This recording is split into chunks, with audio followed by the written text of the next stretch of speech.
Welcome to Thinking is Contagious. Want to talk to you a little bit about the Democrats and Joe Biden.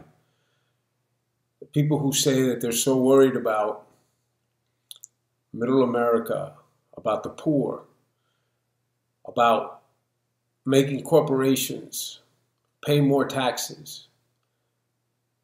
Okay?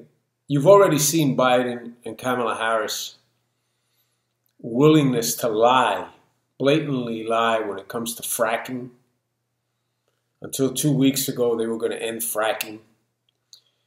Biden, many years ago, as a senator, caused huge spikes in gas prices with his mandates against natural gas production in this country. You've seen Biden and Harris lie about the Green New Deal, which is at the core of the left, the progressive socialist left's agenda of the Green New Deal, which is totally will bankrupt this country.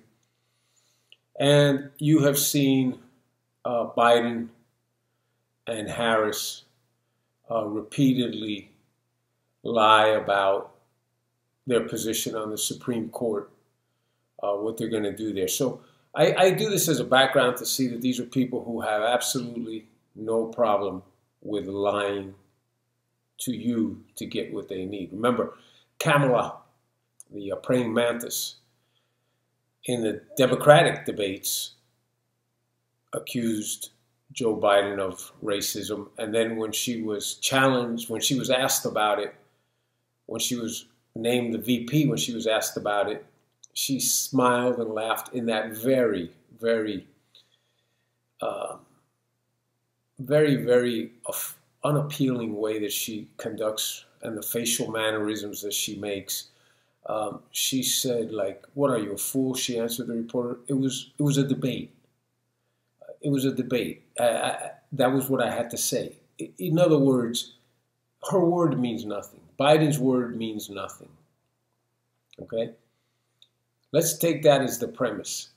Wall Street. Okay? The swamp. Wall Street, the Wall Street tributary of the swamp. You would think that if Wall Street really believed Joe Biden, that they'd be all behind Trump. Well, guess what? For the first time in a decade, Wall Street has backed a Democrat.